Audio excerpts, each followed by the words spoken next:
శిక్షను బాపింది,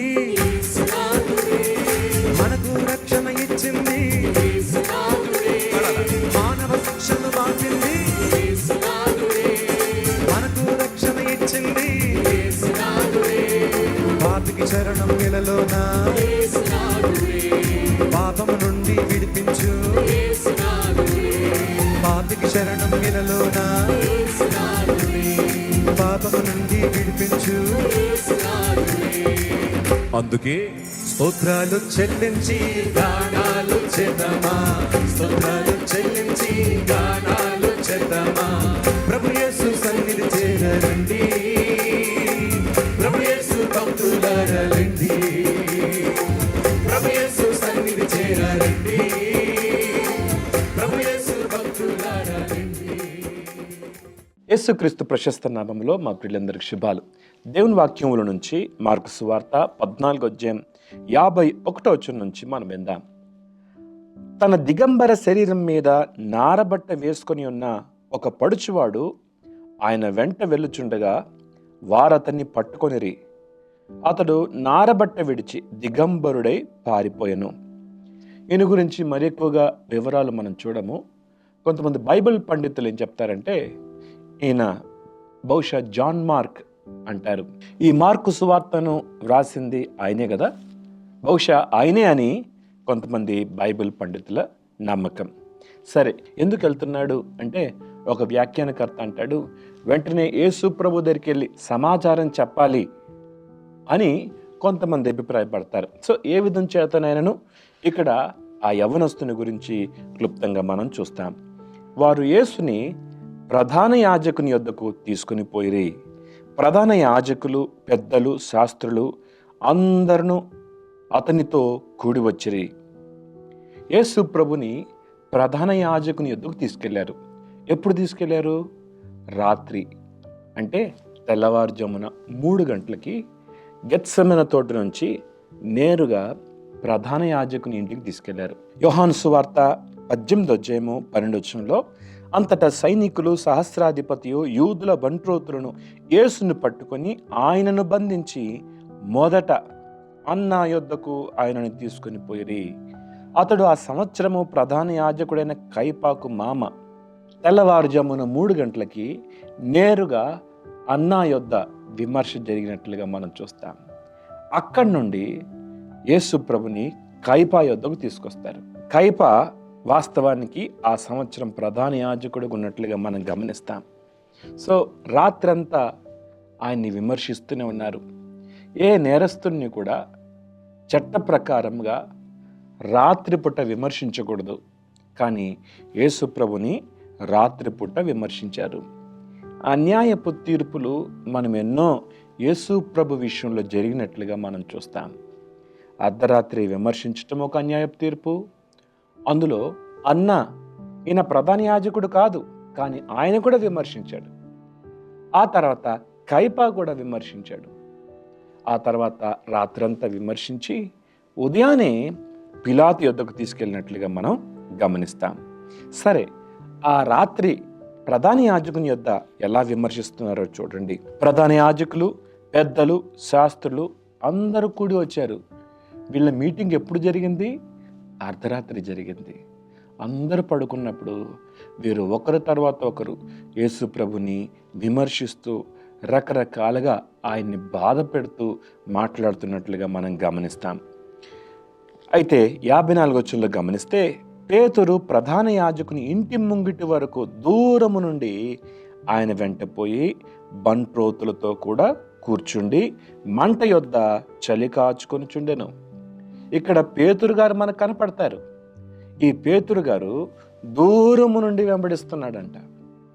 పేతురు యొక్క తప్పటడుగులు జాగ్రత్తగా గమనించండి. ఒక వ్యక్తి ఆధ్యాత్మికంగా పడిపోవటానికి వెంటనే పడిపోరు, కానీ ఒక్కొక్క అడుగులు వేస్తూ జారి పడతారు. ఇప్పుడు పేతురు జీవితంలో మనం గమనిస్తే మొదటిసారి పేతురు అన్నాడు, అందరు అభ్యంతరపడినా నేను అభ్యంతరపడను అన్నాడు. ప్రభు అంటాడు, లేదు, నేడు కోడి కుయ్యకు ముందే నీవు యేసుని ఎరగని ముమ్మారు బొంకుతావని ప్రభు చెప్తాడు. అప్పుడు పేతురు అంటాడు, అవసరమైతే నేను చనిపోతా కానీ నీ విషయం నేను ఏమాత్రం అభ్యంతరపడను అని పేతురు ప్రభుతో చెప్పాడు. మూడవది, ప్రార్థన చేయమంటే నిద్రపోతున్నాడు. నాలుగవది మనం గమనిస్తే తొందరపడి మలుకు చెవి తెగ నరికినట్లుగా మనం చూస్తాం. ఐదవది, దూరం నుండి ప్రభుని వెంబడిస్తున్నట్లుగా మనం చూస్తాం. ఆరవది, ఎవరి దగ్గర కూర్చోకూడదో వారి దగ్గర కూర్చున్నాడు. మొదటి కీర్తనలో మనందరికి తెలుసు కదా, దుష్టుల ఆలోచన చొప్పున నడవక, పాపుల మార్గములో నిలవక, అపహాసకులు కూర్చుండు చోటుల కూర్చుండక. అపహాసకులు కూర్చుండు చోట కూర్చున్నాడు. ప్రధాన యాజకులను మహాసభ వారందరూ యేసుని చంపవలనని ఆయన మీద సాక్ష్యం వెదికిరి గాని ఏమీ వారికి దొరకలేదు. అనేకులు ఆయన మీద అబద్ధ సాక్ష్యం పలికినను వారి సాక్ష్యము ఒకదాని మీద ఒకటి సరిపడలేదు. ఎన్ని అబద్ధ సాక్ష్యాలు, ఎన్నో కథలు అల్లి యేసు ప్రభుని నేరస్తుడిగా చిత్రీకరించాలి. ఆయనకి మరణానికి తగిన శిక్ష విధించబడాలంటే ఏదైనా నేరము బలంగా నిర్ధారణ చేయబడాలి, నిరూపించబడాలి.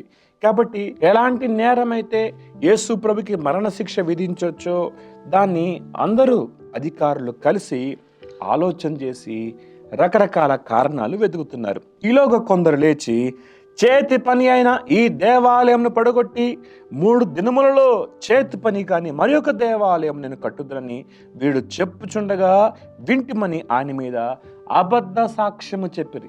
దేవాలయాన్ని పడగొట్టండి, 3 దినాల్లో నేను లేపుతానన్నాడు అని దేవాలయానికి వ్యతిరేకంగా మాట్లాడాడినా అదొక నేరంగా యేసుప్రభు మీద పెట్టారు.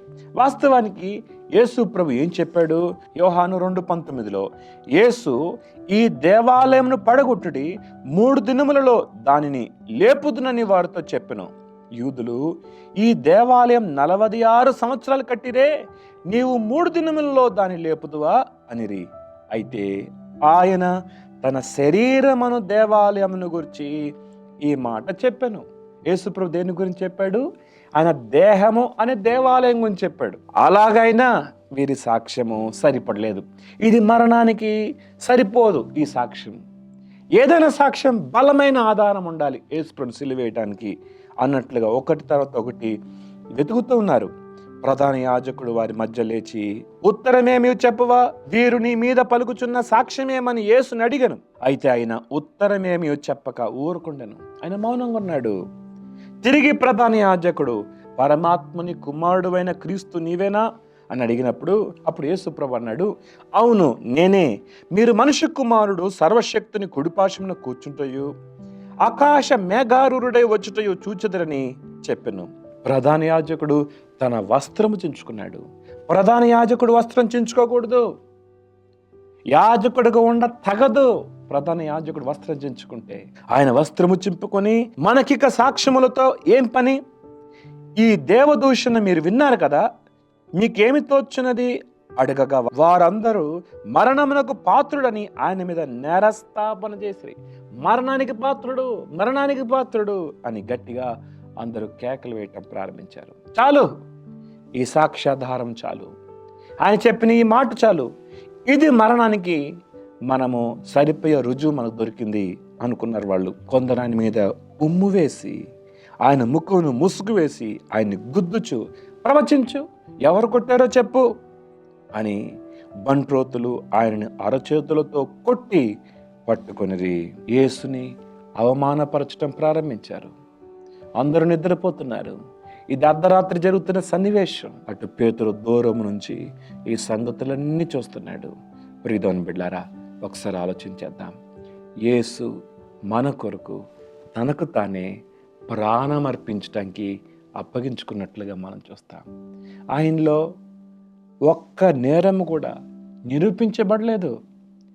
ఆయన దేవుని కుమారుడను అని చెప్పుకున్నందుకు, ఆయన దేవుని చేత పంపబడిన క్రీస్తు అని చెప్పినందుకు ఇంకా మనకు సాక్ష్యాలతో పని లేదు.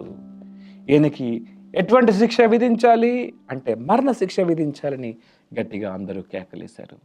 అయితే మరణశిక్ష వీళ్ళు విధించటానికి వీరికి హక్కు లేదు. కాబట్టి చట్టము అట్లా వారికి అంగీకరించదు గనక పిలాతు యొద్దకు తీసుకెళ్దామని ఆలోచన కలిగి ఉన్నట్లుగా మనం గమనిస్తాం. ప్రియదేవుని బిడ్డలారా, యేసు ప్రభు మన కొరకు మరణం పొందటానికి తను అప్పగించుకుంటున్నాడు. అన్యాయపు తీర్పులు ఆయన అనుభవించాడు. అన్యాయంగా ఆయన్ని పట్టుకున్నారు. ఈరోజు నువ్వు అన్యాయం అనుభవిస్తున్నావా?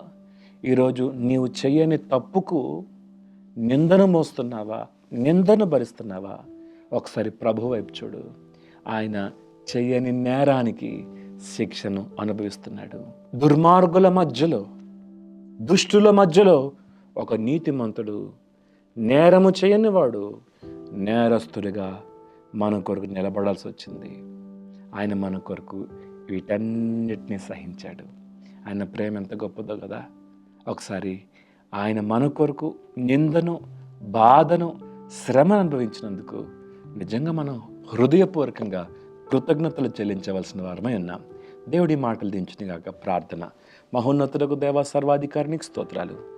మా కొరకు నేరము చేయని నీవు నేరస్తుల మధ్యలో, మోసగాళ్ళ మధ్యలో, అన్యాయస్తుల మధ్యలో ఒక నేరస్తుడిగా నిలబడ్డావు ప్రభా. మమ్మల్ని ఎంత ప్రేమించావు.